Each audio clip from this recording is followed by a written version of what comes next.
प्रियंक साहब आगे बढ़ो, प्रियंक साहब आगे बढ़ो, सागर साहब आगे बढ़ो। जिंदाबाद जिंदाबाद जिंदाबाद जिंदाबाद।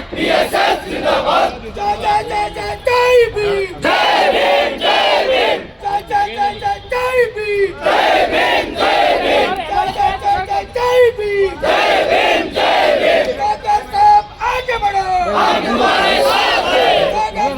आगे बढ़ो, आगे बढ़ो।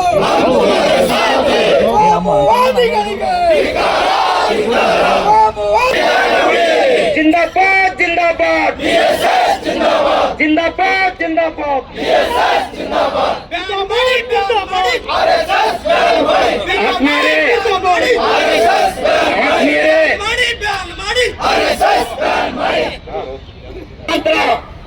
ದೇಶದಲ್ಲಿ ಅಲ್ಲೋಲ ಕಲ್ಲೋಲ ಮತ್ತು ಅಶಾಂತಿಯನ್ನು ಸೃಷ್ಟಿ ಮಾಡ್ತಾ ಇದೆ. ಅದನ್ನ ತಡೆಗಟ್ಟಬೇಕು, ಅದು ನಿಲ್ಲಿಸಬೇಕಂತೇಳಿ ಏನು ನಮ್ಮ ಗ್ರಾಮೀಣಾಭಿವೃದ್ಧಿ ಪಂಚಾಯತ್ ರಾಜ್ ಮಿನಿಸ್ಟರ್ ಆಗಿರ್ತಕ್ಕಂಥ ಪ್ರಿಯಾಂಕ್ ಖರ್ಗೆ ಸಾಹೇಬರು ಈ ರಾಜ್ಯದಲ್ಲಿ ದನಿ ಎತ್ತೋದ್ರ ಮುಖಾಂತರ, ಶೋಷಿತರ ಪರವಾಗಿ ನಿಲ್ಲೋದ್ರ ಮುಖಾಂತರ ಇವತ್ತು ಈ ದೇಶಕ್ಕೆ ಒಂದು ಮಾದರಿಯ ಮಿನಿಸ್ಟರ್ ಅಂತೇಳಿ ತೋರಿಸ್ಕೊಟ್ಟಿದ್ದಾರೆ ಬಂಧುಗಳೇ.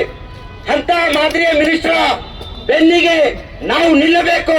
ಕರ್ನಾಟಕ ರಾಜ್ಯ ದಲಿತ ಸಂಘರ್ಷ ಸಮಿತಿಯ ಎಲ್ಲ ಕಾರ್ಯಕರ್ತರು ನಿಲ್ಲಬೇಕಂತೇಳಿ ನಮ್ಮ ರಾಜ್ಯ ಸಂಚಾಲಕರಾಗಿರ್ತಕ್ಕಂಥ ಸನ್ಮಾನ್ಯ ಶ್ರೀ ಡಿ.ಜಿ. ಸಾಗರ್ ಸರ್ ಅವರು ಇಡೀ ರಾಜ್ಯದ ಎಲ್ಲಾ ಜಿಲ್ಲಾ ಕೇಂದ್ರಗಳಲ್ಲಿ ಈ ಬೃಹತ್ ಆಗಿರ್ತಕ್ಕಂಥ ಪ್ರತಿಭಟನೆಯನ್ನ ಏನು RSS ನ ಕಾನೂನು ಬಾಹಿರ ನಡೆಯನ್ನು ಖಂಡಿಸಿ ಕೇಂದ್ರಗಳಲ್ಲಿ ಕಾರ್ಯಕ್ರಮವನ್ನು ಕೊಟ್ಟಿದ್ದಾರೆ ಬಂಧುಗಳೇ. ಹಾಗೇನೆ ನಾವು ಕಲಬುರಗಿಯ ದಲಿತ ಸಂಘರ್ಷ ಸಮಿತಿಯ ಕಾರ್ಯಕರ್ತರು ಇವತ್ತು ಅತಿ ಹೆಚ್ಚಿನ ಸಂಖ್ಯೆಯಲ್ಲಿ RSS ನ ವಿರೋಧಿಸಿ ಪ್ರಿಯಾಂಕ್ ಖರ್ಗೆ ಅವರನ್ನ ಬೆಂಬಲಿಸಿ ಸಾಗರ್ ಸಾಹೇಬರನ್ನ ಮತ್ತು ಪ್ರಿಯಾಂಕ್ ಸಾಹೇಬರನ್ನ ಬೆನ್ನಿಗೆ ನಾವೆಲ್ಲ ಕಾರ್ಯಕರ್ತರು ಇತಿವಿ ಅಂತ ಹೇಳೋದ್ರ ಮುಖಾಂತರ ಇವತ್ತು ಈ ಕಾರ್ಯಕ್ರಮವನ್ನು ಹಮ್ಮಿಕೊಂಡಿದ್ದೇವೆ ಬಂಧುಗಳೇ. ವರ್ಷಗಳು ಕಳೆತಕ್ಕಂತ ಸಂದರ್ಭದಲ್ಲಿ ಏನು ಕೋಮುವಾದಿ, ಜಾತಿವಾದಿ, ಮನುವಾದಿ ಪ್ರೋತ್ಸಾಹಿಸ್ತಕ್ಕಂತ RSS ಅನ್ನ 100 ವರ್ಷ ಪೂರೈಸಿತು ಅಂತ ಹೇಳ್ತಾರೆ.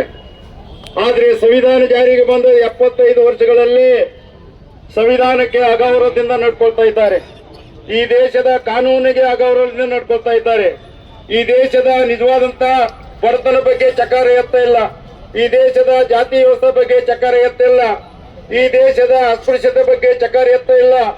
ಈ ದೇಶದಲ್ಲಿ ಭೂತಾಕಾರಾಗಿ ಬೆಳೀತಕ್ಕಂತ ಏನು ಬಡತನ ಮತ್ತು ನಿರುದ್ಯೋಗಿಯನ್ನ ಅದನ್ನ ಧ್ವನಿ ಎತ್ತ ಇಲ್ಲ. ಅದು ಹಾಗಾಗಿ ಇದು ಪ್ರಶ್ನೆ ಮಾಡಿರ್ತಕ್ಕಂಥವರಿಗೆ ಬಾಯಿ ಮುತ್ತಿಸ್ತಕ್ಕಂತ ವ್ಯವಸ್ಥೆಯನ್ನ ಏನು ಕೇಂದ್ರದಲ್ಲಿ ಇರ್ತಕ್ಕಂಥ RSS ಮುಖವಾಣಿ ಆಗಿರ್ತಕ್ಕಂಥ ಬಿಜೆಪಿ ಪಕ್ಷವನ್ನು ಬಳಸ್ಕೊಳ್ಳೋದ್ರ ಮುಖಾಂತರ ಕೇಂದ್ರದಲ್ಲಿ ಸರ್ಕಾರಿ ನೌಕರಿ ಮಾಡ್ತಕ್ಕಂಥವರಿಗೆ RSS ಅಲ್ಲಿ ಮೆಂಬರ್ಶಿಪ್ ಇರಬಹುದು ಅಂತ ಅತ್ಯಂತ ಹೇಯ ಖಂಡನವಾಗಿರ್ತಕ್ಕಂಥ ಒಂದು ಸುತ್ತೋಲೆ ಹೊರಡಿರ್ತಕ್ಕಂಥದನ್ನು ತೀವ್ರವಾಗಿ ಖಂಡಿಸಬೇಕಾಗಿದೆ. ಹಾಗಾಗಿ ಸರ್ಕಾರಿ ನೌಕರದಾರರು ಯಾವುದೇ ಜನರ ಯಾವುದೇ ಜಾತಿಯ ಗುಲಾಮರಲ್ಲ ಅಥವಾ ಅವರ ಪ್ರತಿಪಾದಕರಲ್ಲ. ಸರ್ಕಾರ ನಡೆಸ್ತಕ್ಕಂಥದ್ರಲ್ಲಿ ಸರ್ಕಾರದ ನಿಯಮಗಳ ಪ್ರಕಾರ ಸರ್ಕಾರದ ಅಧೀನದಲ್ಲಿ ಇದ್ದು ಸರ್ಕಾರದ ಕಾರ್ಯಕ್ರಮಗಳು ಮಾಡೋಕೆ ಹೊರತು ಇವತ್ತು ಜಾತಿ ವ್ಯವಸ್ಥೆಯನ್ನ ಪ್ರೋತ್ಸಾಹಿಸ್ತಕ್ಕಂಥ, ಅಸ್ಪೃಶ್ಯತೆಯನ್ನ ಪ್ರೋತ್ಸಾಹಿಸ್ತಕ್ಕಂಥ ಮತ್ತು ದೇಶದಲ್ಲಿ ಗಲಭೆಯನ್ನ ಇಂಡೈರೆಕ್ಟ್ ಆಗಿ ಎಬ್ಬಿಸ್ತಕ್ಕಂಥ RSS ಗಳಂತ ಸಂಘಟನೆಗಳು ಇವತ್ತು ಪ್ರಶ್ನೆ ಮಾಡಿದವರಿಗೆ ಇವತ್ತು ಅವರು ಮರು ಪ್ರಶ್ನೆ ಮಾಡ್ತಕ್ಕಂಥದ್ದು ಅತ್ಯಂತ ಅವೈಜ್ಞಾನಿಕವಾಗಿರ್ತಕ್ಕಂಥದ್ದು. ಏನು ಅಂತಂದ್ರೆ ಸ್ವಾತಂತ್ರ್ಯಕ್ಕಾಗಿ RSS ಹುಟ್ಕೊಳ್ತು 1925ರಲ್ಲಿ. ಆದ್ರೆ 75 ವರ್ಷ ಆಯ್ತು ಸಂವಿಧಾನ ಜಾರಿಗೆ ಬಂದು. ಯಾಕೆ ನೋಂದಣಿ ಮಾಡ್ಕೊಂಡಿಲ್ಲ? ಯಾಕೆ ಅದರಲ್ಲಿ ಎಲ್ಲಿ ದುಡ್ಡು ಬರ್ತಾ ಇದೆ, ಹಣ ಬರ್ತಾ ಇದೆ ಅಂತಕ್ಕಂಥದ್ದು ಅದು ಯಾಕೆ ಪರಿಶೋಧನೆ ಲೆಕ್ಕ ಪರಿಶೋಧಕರು ಮಾಡಲಿಲ್ಲ? ಯಾಕೆ ಸಂವಿಧಾನವನ್ನ ದೆಹಲಿಯಲ್ಲಿ ಜಂತರ ಮಂತರಲ್ಲಿ ಸುಟ್ಟರು, ಅದ್ರ ಬಗ್ಗೆ ಯಾಕೆ ಪ್ರಶ್ನೆ ಎತ್ತಲಿಲ್ಲ? ಇವತ್ತು ಹೆಗಡೆ ಅವರು ಇವತ್ತು ಒಬ್ಬ MP ಅವರು ರಾಷ್ಟ್ರಗೀತೆಯನ್ನ ಏನು ಬ್ರಿಟಿಷ್ ಅಧಿಕಾರಿಯನ್ನ ಅದನ್ನ ಸ್ವಾಗತ ಮಾಡಲಿಕ್ಕೆ ಕಟ್ಟಿರ್ತಕ್ಕಂಥ ಪದ ಅಂತ ಅವಹೇಳನಕರವಾಗಿ ಹೇಳಿದೆ. ಇಂಥ ಎಲ್ಲ ಹೇಳಿಕೆಗಳು ಇವತ್ತು ದೇಶದ ಬಗ್ಗೆ ಅವರಿಗೆ ಗೌರವವಿಲ್ಲ. ದೇಶವನ್ನ ಇವತ್ತು ಒಗ್ಗಟ್ಟಿನ ಬಗ್ಗೆ ಅವರಿಗೆ ಗೌರವವಿಲ್ಲ. ದೇಶದಲ್ಲಿರ್ತಕ್ಕಂಥ ಸರ್ವರಿಗೂ ಸಮ್ಮತವಾಗಿರ್ತಕ್ಕಂಥ ಯಾವ ಒಂದು ಕಲ್ಚರ್ ಬಗ್ಗೆನೂ ಕೂಡ ಅವರಿಗೆ ಗೌರವವಿಲ್ಲ. ಹಾಗಾಗಿ RSS ನ ನಡೆಯನ್ನ ನಾವು ವಿರೋಧಿಸಿ ಮತ್ತೆ ಇದನ್ನು ಪ್ರಶ್ನೆ ಮಾಡಿರ್ತಕ್ಕಂಥ ಪ್ರಿಯಾಂಕಾ ಖರ್ಗೆ ಅವರನ್ನ ಜೀವ ಬೆದರಿಕೆ ಹಾಕೋದ್ರ ಮುಖಾಂತರ ಅವ್ರ ಕುಟುಂಬಕ್ಕೂ ಕೂಡ ಜೀವ ಬೆದರಿಕೆ ಹಾಕೋದ್ರ ಮುಖಾಂತರ ಇವತ್ತು ಅಟ್ಟಾಸ ಮೆರೀತಕ್ಕಂಥದ್ದನ್ನ ವಿರೋಧಿಸಿ ನಾವಿವತ್ತು ಕರ್ನಾಟಕ ರಾಜ್ಯದಾದಂತ ಎಲ್ಲ ಜಿಲ್ಲಾ ಕೇಂದ್ರಗಳಲ್ಲಿ ಈ ಒಂದು ಪ್ರತಿಭಟನಾ ಮೆರವಣಿಗೆಯನ್ನ ನಡೆಸಿ ಈ ಪ್ರತಿಭಟನಾ ಮೆರವಣಿಗೆಯಿಂದ ಏನು ಆಯಾ ಜಿಲ್ಲಾಧಿಕಾರಿಗಳ ಮುಖಾಂತರ ಮುಖ್ಯಮಂತ್ರಿಗಳಿಗೆ ಮನವಿಯನ್ನು ಸಲ್ಲಿಸ್ತಾ ಇದ್ದೀವಿ. ಯಾವುದೇ ಸಂಘಟನೆ ಇರಲಿ ಆ ಸಂಘಟನೆಯು ಕಾನೂನು ವ್ಯಾಪ್ತಿಗೆ ಒಳಪಡಬೇಕು, ಯಾವ ಸಂಘಟನೆ ಇರಲಿ ಅವರು.